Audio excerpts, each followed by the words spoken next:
That's excellent. Sounds like you guys did your homework. We sure did. Because you could see, you know, there are oftentimes a tug of war with, you know, who does what and responsibilities. And, you know, we know that you don't want to have any bureaucratic or any kind of effect that takes away from the real mission of what you're doing. Exactly. So it's, I think you should be commended for that. That's excellent. Yeah. And let me, go ahead. I just want to say my board was phenomenal in steering this, the committee, the original committee, and they gave me the ability as the executive director to put a vision in place and for them to sanction that vision and be able to drive this forward. So let me ask you about yourself. What drove you to become the executive director of CASA? Well, I started as a volunteer. I received my law degree from Quinnipiac College School of Law, and I ended up, my first job was with a pharmaceutical company, and it was fun, and the pay was very good, but personality-wise, I love to go out there and get my work done, and most importantly, I have a passion for helping kids. So I ended up volunteering for this program in Connecticut. CASA program, growing in Connecticut, by the wonderful, led by the wonderful Joan Jenkins, and I ended up helping her build her first CASA in New Haven, Connecticut. Wow! And from there, she just asked me to come on board. And do you find it satisfying? I find it very satisfying. And what type of volunteers? Because it seems like it's of the people that I've met thus far, very interesting group of people. What's a general volunteer like? Is there any kind of profile, or do they come from all different aspects of life? Well, they come from all different aspects of life. We have individuals who are teachers, lawyers. We have those who are wonderful homemakers. We have those who are come from the business background. But they all come and they get trained through our 30-hour training. Yeah, can you speak to the training a little bit? They all come from everywhere, and they go through a 30-hour training. Okay. We hold our trainings here in Westfield down at the cooperative, the Rutgers Cooperative, next to the police, Union County Police building. It's on North Avenue. North Avenue. We hold it seasonally, 3 to 4 trainings a year. So anyone can go and train throughout the year, what's best for them. They learn about the family law. They learn about the children's child welfare law. They also learn about cultural diversity. They also learn about the best ways to advocate and how to do their work as a CASA, how to write a good court report, the standard that we expect, and the court expects from them once they are sworn in as a CASA. So there is an actual swearing in? Yes, there's a swearing in. We make it a big deal because it is a big deal not only for us but for them, and obviously for the children who they're going to serve. Right. We end up making make sure that the court gets involved.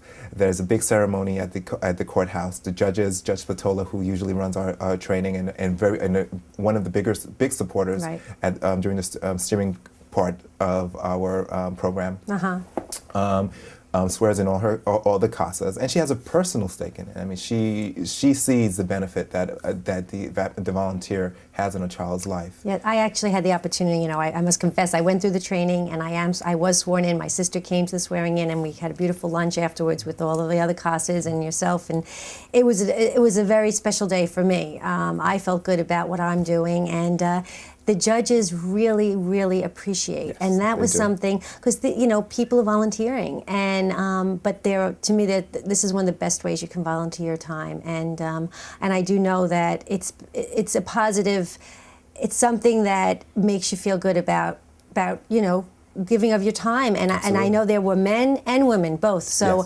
yes, it was great to see. And let me ask you this, as just before we wrap up. Where do you see the future going of CASA? What would you like to see? Well, my board and I, we had our retreat, and we built a strategic plan for the next 3 years. What we see for going forward are 4 phases. The first phase is growing the program. We want to make sure that the program reaches every child who needs a CASA. I think we built a slogan. We are going to provide every child who wants a CASA, make sure that every child who wants a CASA gets a CASA. And that's our goal. And we look at those numbers, and we go out there and we make sure we recruit as many people as possible.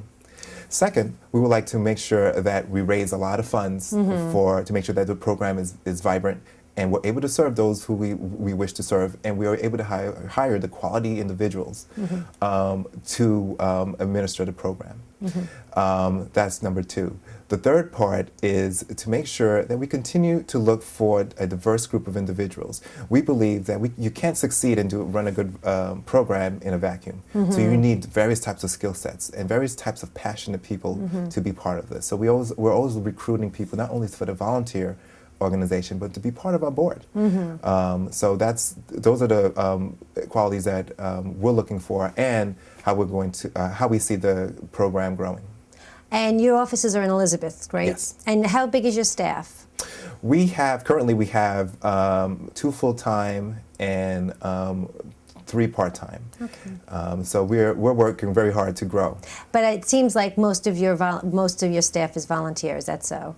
There's a volunteer core, and then there's a paid core. Okay. The professional core is one to make sure that the volunteers get the support that they need to make sure that their work gets done. Any questions that they need answers or gets answered, and particularly when a volunteer gets sworn in and they get their first case, we want to make sure that they feel comfortable from day one.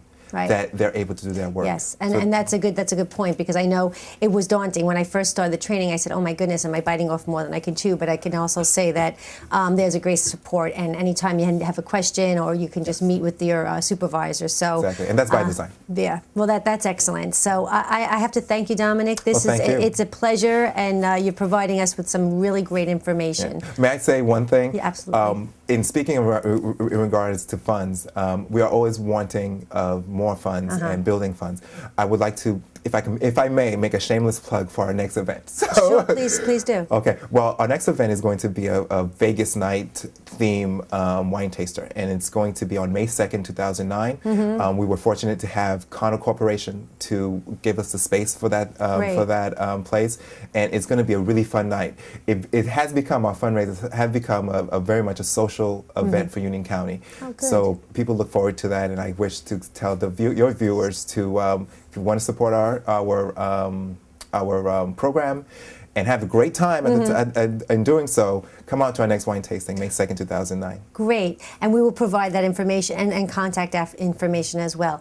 Thank you so much. It's been a pleasure, and I hope the viewers at home learned a little something about CASA of Union County, which, as you can tell, I'm an advocate of.